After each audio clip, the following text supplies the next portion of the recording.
Well, I've got my Blackboard thing figured out, and we're back up to being able to post on Blackboard.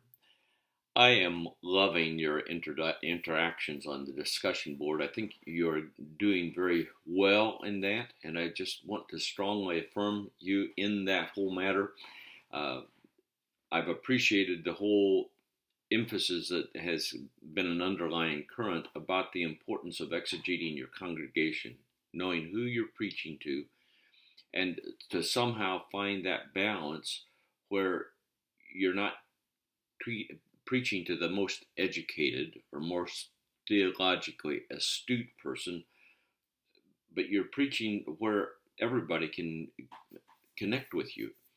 Uh, you experienced, as I have, the matter that sometimes just the way a speaker flaunts academic language turns you off. Well, just think what that would be for the person who struggled to graduate from high school.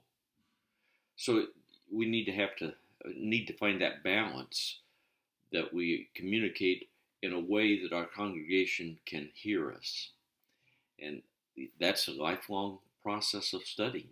And so the longer you're in a ministry context, the better you have a handle on the understanding of the culture where you are preaching and living.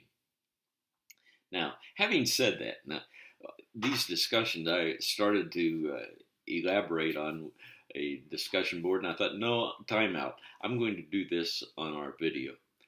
I am intrigued with the concepts that Piper uses and personalizing it to get it summarized with the whole matter of Theophilus and why he is writing and talking about this as an overview sermon for a Christmas series. And I would accent that he is giving this overview, and one of the snapshots he gives us is how people respond to God's message. Now, you can weave in a lot of, I'm going to say, intrigue to introduce the succeeding sermons of the response of Zechariah, and you can weave into that the months and years of disappointment that Elizabeth is not pregnant this month. You could then move on to, and the response of Zechariah to Gabriel's message of doubt. Now I'm an old man, how can my wife be pregnant? Then you can move on to the young virgin, Mary, and her response. Quite a contrast. Now, you develop this response week by week. The response of Zechariah, the religious leader, to the response of Mary, the young teenager, common ordinary person, not a religious leader. And then you can move to Simeon and his response and add in the, now I can't remember the name, the widow lady that shows up also, and their response of hope for the years and years. And then climax it with your Christmas Sunday sermon on the response of Jesus to the will of the Father, and weave in there Philippians chapter 2, or maybe that's your primary text. But I think that could be a very interesting series, and I would, week by week, go back to why is Luke teaching or writing to Theophilus with this emphasis. Well, maybe that will get some of your creative juices going too. Anyway, I always like to have some ideas like that for preaching, and you keep your mind going because God brings situations into your life, like Piper's video, that says, hey, there's something that is preachable. Work on it. Okay. Now, in one of the posts I mentioned Dr. Haddon Robinson, a delightful man. He and Bonnie attended the same church that my wife and I did when I was in seminary, and we developed a friendship, and my wife was secretary for him and Dr. Getz and Dr. Hendricks one year. and great time. She quit because we had our second child.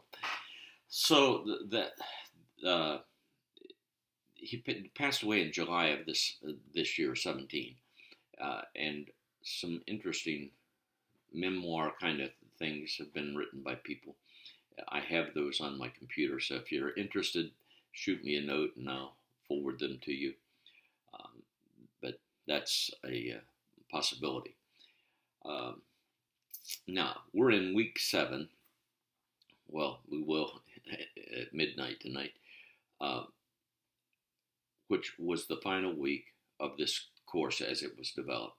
So the things that you need to get accomplished, and some of you have already turned in your sermon. That's great.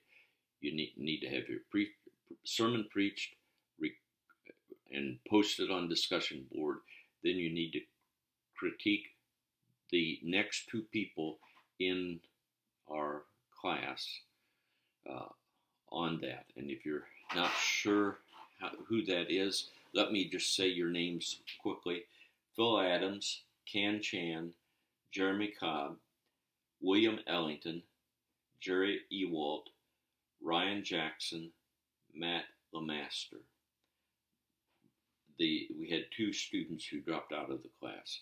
So you're all participating in the discussion boards. There are 7 of us, and that's who we are. So you post yours and you critique the next 2. Let's critique using the principles that were elaborated in your manuscript. They're listed in the syllabus, and those numerous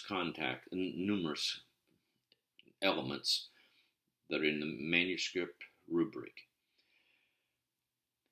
Let's do it in a way that is helpful, encouraging. Now, that doesn't mean you can't say a negative. You can, but we just need to be sure that we do it with grace and love, in a sense that I want to help you be a better preacher. And then we have the hard sayings of Jesus. That's an exciting book that you need to read. And then your final paper is some takeaways from what you read. Let's see, what is it? 4 or 5 takeaways on or insights from preaching the hard words of Jesus, which will help you preach the gospel narrative sermons more effectively. Describe how each insight will help you solve a particular challenge or problem you face when preaching the gospel narrative.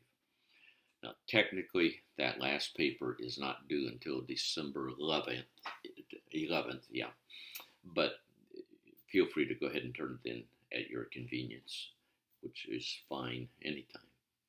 Well, God bless you. I hope you had a fantastic time over Thanksgiving weekend. God blessed us in some delightfully surprising ways.